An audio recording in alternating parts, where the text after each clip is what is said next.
Que bom que estamos juntos mais uma noite. É muito bom saber que o Senhor está conosco, que o Deus de Jacó é o nosso refúgio. Amém. É bom também olhar para toda essa decoração, esse capricho maravilhoso, saber que foi feito para receber vocês. Louvado seja Deus por tudo isso. Amém. Olhe para aquela caixinha de oração e comece a imaginar quantas orações ela tem. Quantos clamores. Quantas pessoas estão pedindo a Deus proteção pela sua família? Leio, minha família é um lugar de amor. Projeto de Deus. Ela é guardada pelo Senhor, firmada na palavra, edificada sobre a rocha, herança do Senhor. E no final quase que um clamor, uma decisão, dizendo: eu e a minha casa serviremos ao Senhor.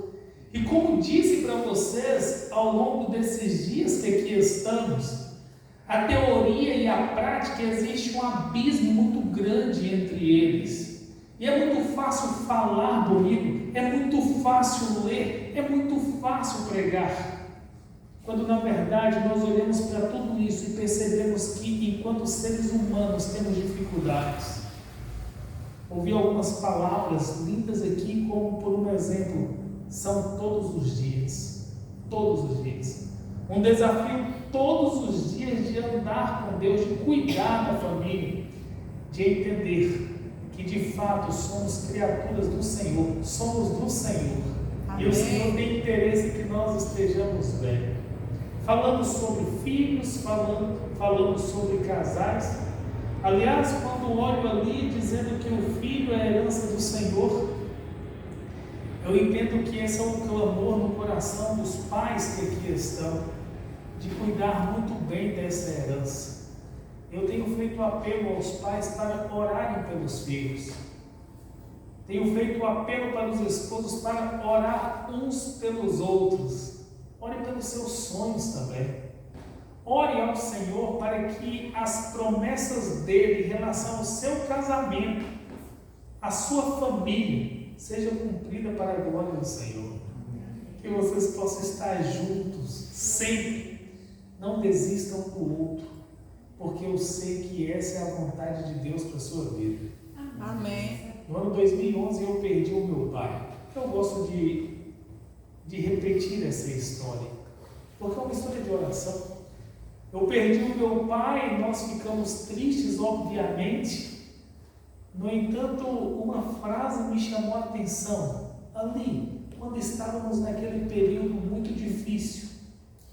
E foi a frase que a minha mãe disse: quando eu vou cuidar do seu pai até a morte, eu vou cuidar do pai de vocês, do meu esposo.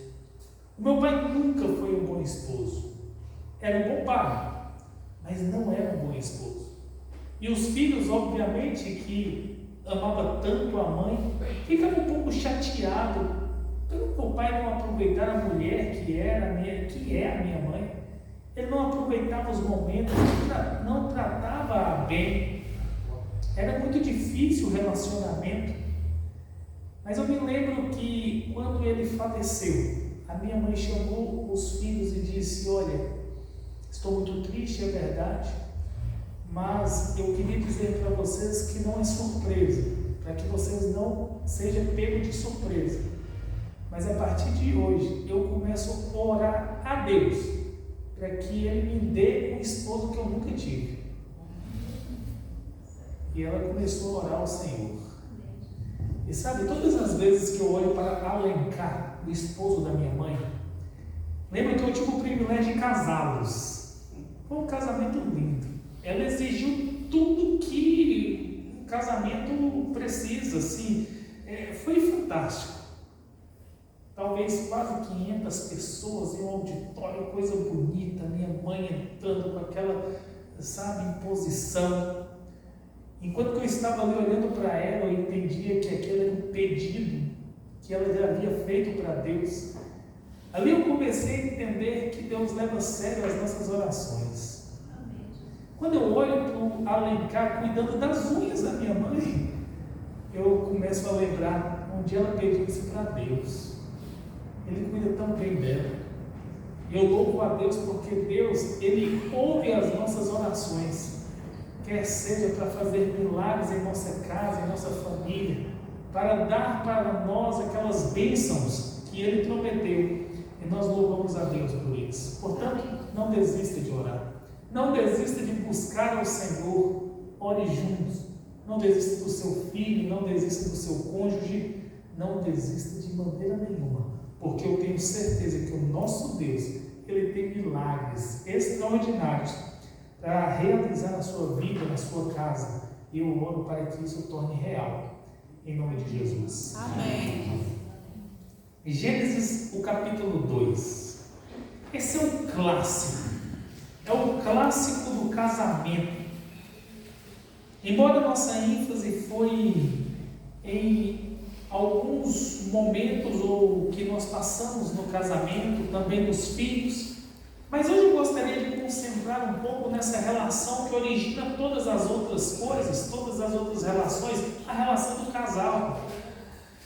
Aliás, Deus, Ele dá uma atenção muito grande para isso, porque quando eu olho para o verso 18 de Gênesis 2, tem ali a palavra de Deus, porque disse mais o Senhor Deus. E todas as vezes que na Bíblia tem essa expressão, então falou Deus, disse Deus, quando ouço essa expressão, eu preciso parar e analisar algo importante, porque se é Deus quem está falando, é algo extraordinário, é algo que nós precisamos ter uma atenção especial, porque compreendemos a soberania de Deus, entendemos que Ele é sábio demais. Portanto, Ele disse, depois de observar, não é bom que o homem esteja só. Quando eu olho para esse texto, eu começo a entender que o ideal de Deus para o casamento, o projeto de Deus para a minha vida, para a sua vida e sobretudo para a nossa vida, enquanto casais, nós precisamos compreender de fato esse projeto, entender que Deus, Ele criou você, Ele criou o seu cônjuge com uma ideia de que você não permanecesse só. Mas não só isso, a companhia, Deus sabia que seria agradável um ao outro, seria bom que vocês estivessem juntos. E quando a gente pensa em companhia, a gente pensa em vários fatores, como por um exemplo, algo que nós conversamos aqui, a comunicação, falar, conversar, rir. Outro dia alguns anos atrás, conversando com um casal que estava em muita dificuldade, há mais ou menos uns 20 anos atrás, me lembro de uma expressão que aquele homem me falou quando ele me procurou. E ele disse assim, ela já não ri mais das minhas piadas. Olha o que chamou a atenção daquele homem. Chegou um ponto que nem das piadas dele, ela conseguia rir. Como está o seu casamento? Como está a sua vida? Isso é diário, é verdade? Todos os dias nós precisamos fazer essa análise, mas o Senhor, Ele criou esse matrimônio maravilhoso para tirar da solidão. Mas está você sentindo só, mesmo estando em um processo de casamento? É assustador quando nós vemos alguns dados. Estava buscando hoje ainda pelo IBGE e descobri que a cada 100 pessoas que se casam em 2 anos apenas, 50 dessas pessoas se separam. E existem alguns dados subjetivos que 50 pessoas dessas se separam. No entanto, 30 dessas pessoas, elas vivem, mas não vivem felizes no casamento. E poucos, muito poucos dessas pessoas é que têm um relacionamento completo e feliz. Embora seja subjetivo, mas essa é uma realidade assustadora, já que nós entendemos que o início de um relacionamento, de um casamento, tem todo algo especial, acontece em nosso corpo, em nossa mente, o coração acelera, as palavras são suaves, onde foi isso? Onde parou? Por que acabou? É verdade que as dificuldades do dia a dia, dentre todos os motivos que tem para a separação, segundo o IBGE, o maior é a situação financeira, as questões financeiras. Então, todos os dias a gente passa por situações difíceis, é verdade, mas como lidar com isso? Eu fico feliz que nós que conhecemos as Escrituras Sagradas entendemos que o estudo da Bíblia, ele ameniza esse impacto e ajuda-nos a ter uma vida melhor, a escolher melhor. O casamento tem como objetivo ter uma companhia, vencer a solidão, sobretudo também manter uma parceria por toda a vida, por toda a vida. É legal olhar para trás e perceber os caminhos que você passou. É bom olhar para trás e perceber as vitórias que você alcançou, ou que vocês alcançaram juntos, conversar sobre isso, alegrar sobre isso. É interessante que há uma pesquisa bem legal quando fala sobre o sentimento das pessoas anos depois de uma separação, por um exemplo. O sentimento das pessoas, e de uma boa parte dessas pessoas, é olhar para trás, perceber que, se fosse hoje, alguns diriam, eu não teria me separado. Essa é uma frase que muitas vezes aparece nos consultórios, muitas vezes aparece ali nas consultas psicológicas. Eu não teria me separado se fosse hoje. Por que não fazer uma análise hoje e pensar, vamos com o poder de Deus, com a graça do Senhor, trabalhar naquilo que não está dando certo? Outra função é o auxílio mútuo. O porquê Deus criou aquele momento, por que Deus criou o matrimônio. Há uma frase bem interessante que diz que o casal, ele não compete, ou pelo menos não deveria, ele se completa. Essa é a ideia do casamento, se completar. Obviamente que cada um vai desempenhar melhor algum tipo de tarefa, e ali eles vão se completando. Nas dicas aqui, eu ouvi a Ellen dizer assim, olha, faça algo bem gostoso para ele. E eu vou completar aqui, nós homens também, vamos fazer algo bem legal. Quem sabe tirar alguns dias para ir para a cozinha, inventar receitas novas.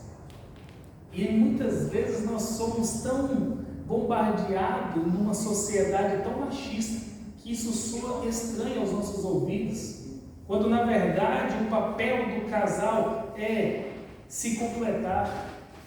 Em vários aspectos da vida nós podemos fazer isso, e tantas oportunidades que nós perdemos,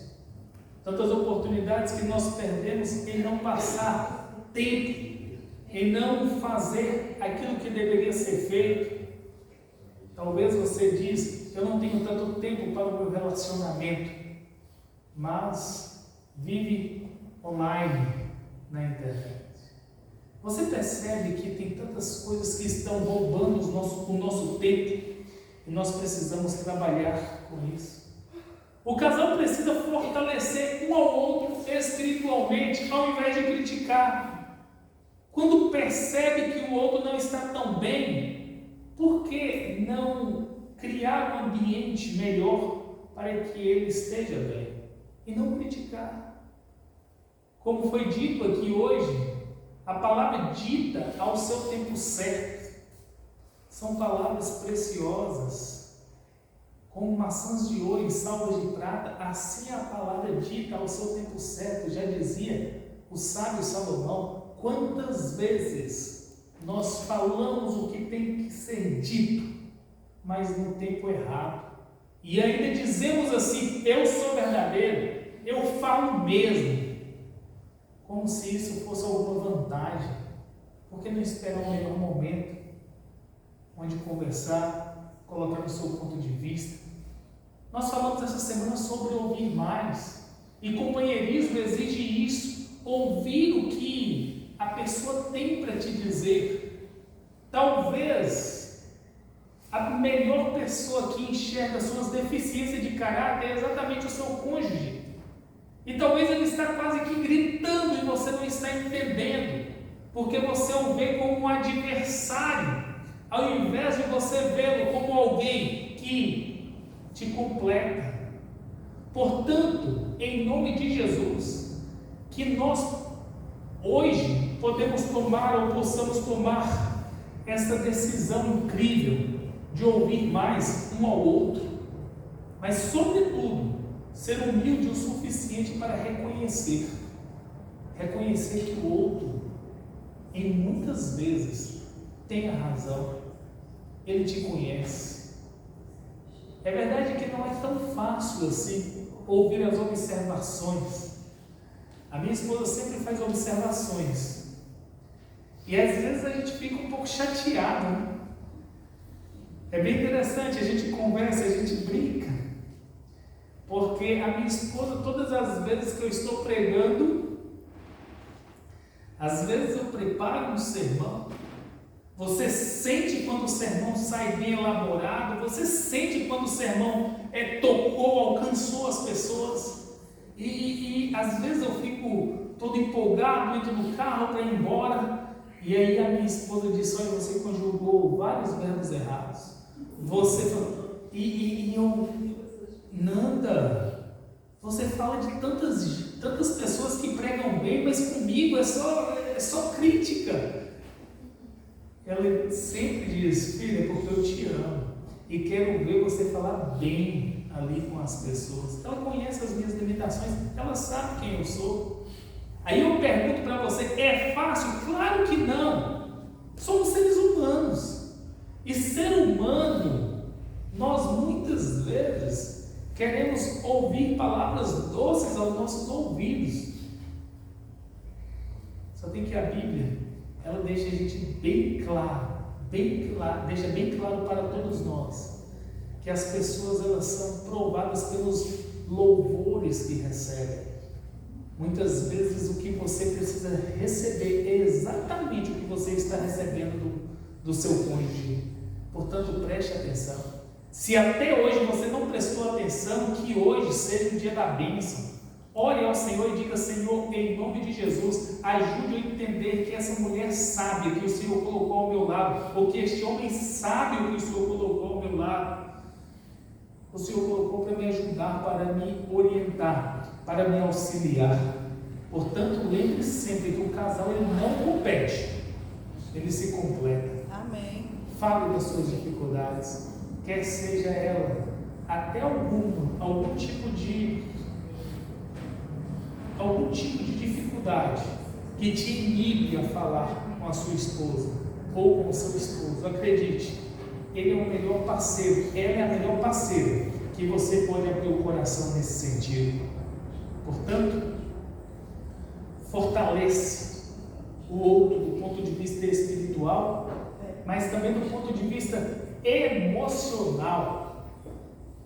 Nós vivemos, amigos, em tempos em que as pessoas estão adoecendo emocionalmente, e muitas vezes por relacionamentos abusivos dentro da sua casa. Pessoas casadas, aparentemente uma família nuclear, uma família idealizada, quando na verdade essas pessoas estão sofrendo porque não conseguem lidar com as suas questões emocionais.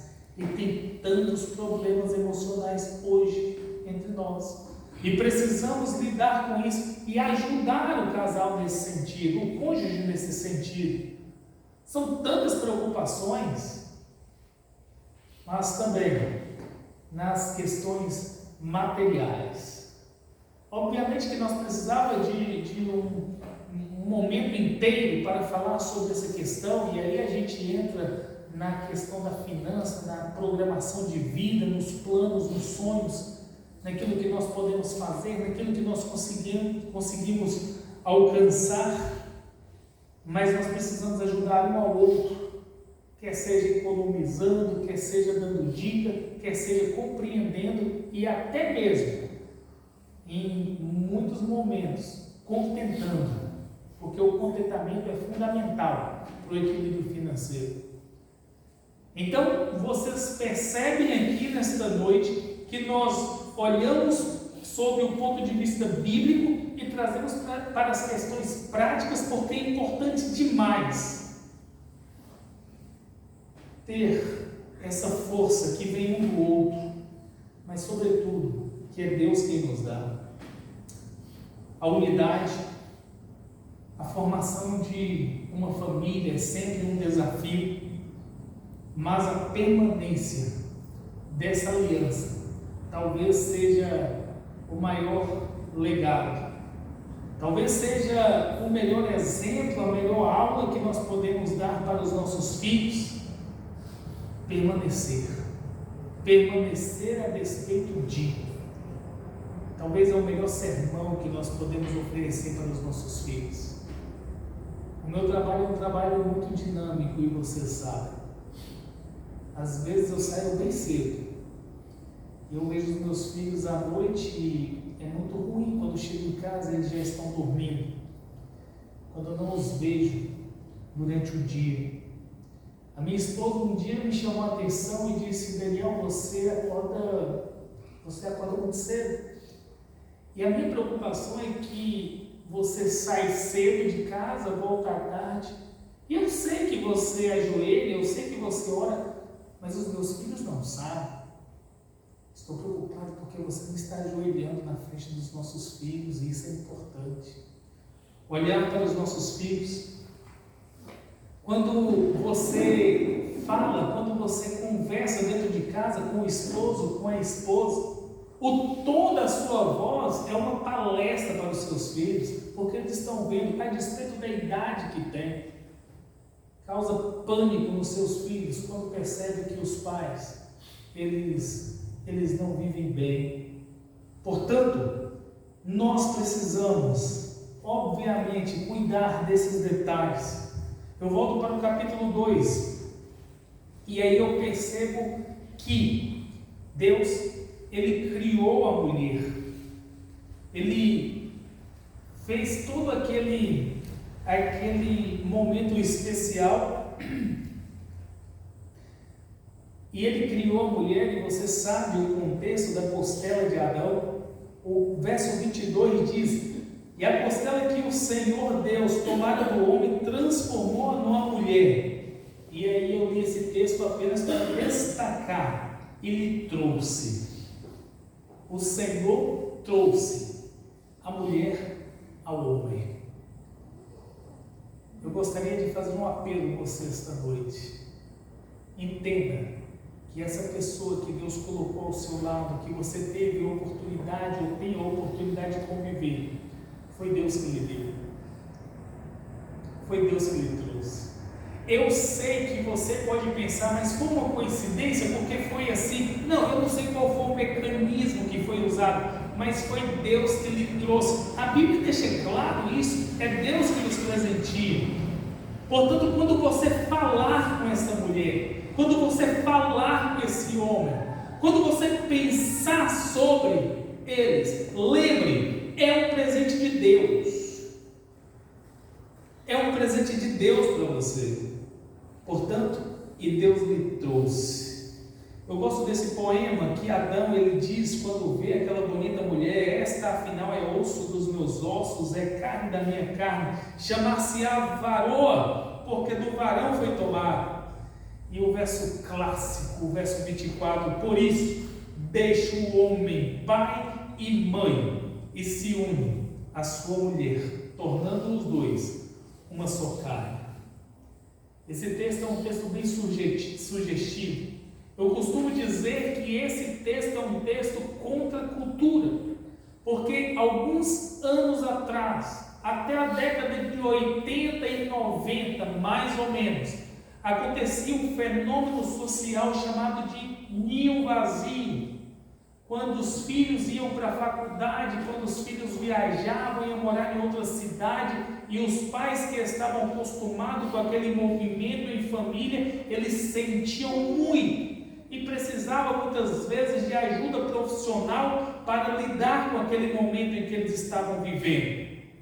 No entanto, o tempo passou e a sociedade começou a perceber um fenômeno que agora é intitulado pelos estudiosos como ninho cheio, onde os pais já não permitem que os seus filhos vá.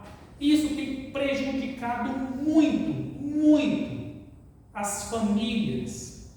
Quando tem pessoas, as famílias juntas o tempo todo, muito próximo, intrometendo, não só nas questões físicas, junto fisicamente, mas psicologicamente também. O ninho cheio nunca foi propósito de Deus. Embora doe o coração, mas o propósito de Deus é o ninho vazio, onde a família, ele desvincula e vai formar a sua própria família, e assim vai acontecendo, vai passando de geração em geração, e o ideal de Deus é ser cumprido. A partir do momento em que os ninhos começaram a ficar cheios, os problemas foram se avolumando, as pessoas foram tendo mais, enquanto família, dificuldade de lidar com situações que até então lidava apenas com a família, agora passou a ser problema de parentes também. Isso trouxe um grande prejuízo para a sociedade. Mas o apelo que eu faço para você esta noite, a sua família, são aqueles que estão ali dentro da sua casa, aqueles que Deus deu a oportunidade, o cônjuge e o filho.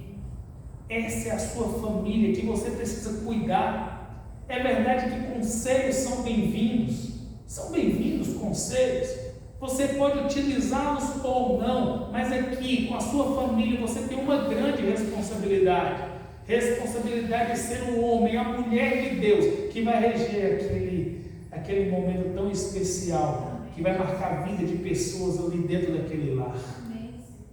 É algo que parece simples, mas é complexo. Louvado seja o nome do Senhor, que Deus nos deu toda a orientação para viver uma vida melhor, uma vida feliz. Eu quero dizer para você que não é fácil para ninguém. Não é fácil para mim, não é fácil para você, não é fácil para o seu cônjuge. Vocês vieram de uma cultura diferente, pessoas diferentes. Eu e a minha esposa, nós somos ambos de Minas Gerais. E aí você pode dizer, isso facilita. 300 quilômetros da cidade uma da outra, mas uma dificuldade nessa conexão. Cresci e desde criança a minha mãe dizia assim: filho, se você almoçar, pelo amor do Senhor Jesus, não entre debaixo de um chuveiro, porque lá mesmo você pode ficar, porque pode morrer, pode dar um mal súbito na hora. E eu casei com Fernanda. Eu me lembro que a primeira vez, no primeiro dia de casamento, ali lua de mel, a Fernanda almoça e vai para onde? Para o banheiro, debaixo do chuveiro. E eu, Fernanda, pelo amor de Deus, sai daí, Fernanda. E ela disse, o quê? Por quê? Eu disse, olha, pode morrer. Ela riu. E quando ela riu, aquilo cresceu mais ainda, que ela, dentro do meu coração, porque eu, como assim, está rindo daquilo que a minha mãe me ensinou? Desde criança, é como se fosse sagrado as instruções da minha mãe. E sabe, amigos, passaram 18 anos de casados. E até hoje eu tenho dificuldade de entrar debaixo do chuveiro depois do almoço. Incrível que outro dia a minha mãe me mandou uma mensagem dizendo: filho, você lembra quando eu falava isso e tal, que não pode? Eu te lembro, mãe. Pois é, filho, não pode mesmo não. Eu vi uma matéria aqui que não pode de jeito nenhum. Sabe? E cada um vem com algumas crenças. Como dá certo, amigos? Casamento é um milagre. É um milagre. Como dá certo duas pessoas tão diferentes? Tão diferentes. diferentes. Mas eu louvo a Deus porque esse milagre ele pode e vai acontecer todos os dias na nossa vida. E pela graça de Deus, Satanás não pode destruir o nosso casamento, porque foi Deus que nos uniu. Amém. Foi Deus que juntou. Eu sei que algumas vezes parece que já não tem mais saída, mas Deus abre outras portas. Eu sei que Ele abre. Porque nós, seres humanos, temos dificuldade de perceber. Mas nós temos um Deus que é maravilhoso, que vê o futuro e já nos espera de braços abertos. Ame essa pessoa que Deus lhe deu. Eu creio que esse vai ser o maior presente que você pode oferecer para os seus filhos. Eu sei que nós sonhamos com os nossos filhos uma boa faculdade. Outro dia eu estava aqui na igreja, aqui na igreja de Boa Esperança, e cantou aquele hino, né, das ofertas, e eu olhei para a mãe ali. Que orgulho saber que o filho que fez aquela música, e quando passou a letra ali, o William Marchiori, olha, deve ser bom para a mãe saber, olha, meu filho. E eu creio que é bom para as conquistas dos nossos filhos. Mas, amigos, a maior conquista de um filho é olhar e saber que você respeita a mãe dele, que você respeita o pai dele, que você se respeita. Ele vai ficar muito feliz, ele vai se sentir realizado. Eu tenho certeza que Deus vai fazer maravilhas nestes lares. Amém. E se precisar juntar os cacos, Ele vai juntar, porque o nosso Deus, Ele é perito nisso, em transformar vidas, em reescrever história. E aí eu olho para esses textos e começo a fazer uma releitura do que nós fizemos no início. Minha família é um lugar de amor. Eu sei que esse é um texto idealizado. Eu sei que esse é o ideal, um lugar de amor, um projeto de Deus. Quando eu falo um projeto, eu imagino assim, Deus parando, pensando, aqui vai ficar melhor, e dessa maneira. Não tem nada que acontece na sua vida que Deus não pensou. Claro que Ele sabe a solução, Ele sabe, guardada pelo Senhor. Eu gostaria que você fizesse uma análise agora, o quanto Deus tem cuidado da sua família. Amigos, eu sou do interior de Minas Gerais, lá do interiorzinho mesmo. Eu nunca imaginei, eu orei muito ao longo da minha vida, quando eu descobri que seria pastor, quando eu estava prestes a formar em teologia, eu comecei a fazer uma oração e eu disse assim: Senhor, eu sei que eu vou ser pastor, eu tenho um pedido para fazer, que eu seja pastor aqui na USEB, na União Sudeste Brasileira. E aí foi o primeiro pedido que eu fiz ao Senhor. E o segundo pedido foi o seguinte: Senhor, nunca deixe eu pisar no Rio de Janeiro, em nome de Jesus, amém. Esse aí Deus ignorou e me trouxe para aqui. Porque a sensação de insegurança, a sensação de que tudo acontece aqui, mas quando eu olho que a minha família é guardada pelo Senhor o tempo todo, de tantas coisas, de tantas situações difíceis. Aqui tem pais com os filhos longe, os filhos já fora de casa, e essa sensação de que Deus está cuidando, amigos, é incrível. Deus cuida da sua família, Deus cuida dos seus filhos, Deus cuida do seu cônjuge, é a herança do Senhor. Cuide da sua herança, cuide dos seus filhos. Olha que incrível, edificado sobre a rocha, firme na palavra. Que importante, irmãos, firme na palavra. Eu e a minha família, eu e a minha casa, serviremos ao Senhor. Amém. Eu disse que é idealizado porque quando Josué falou isso por um exemplo, ele vivia numa sociedade patriarcal. O que o homem falasse era lei. E os filhos eram doidos para obedecer, a mulher era louca para obedecer, mas hoje não.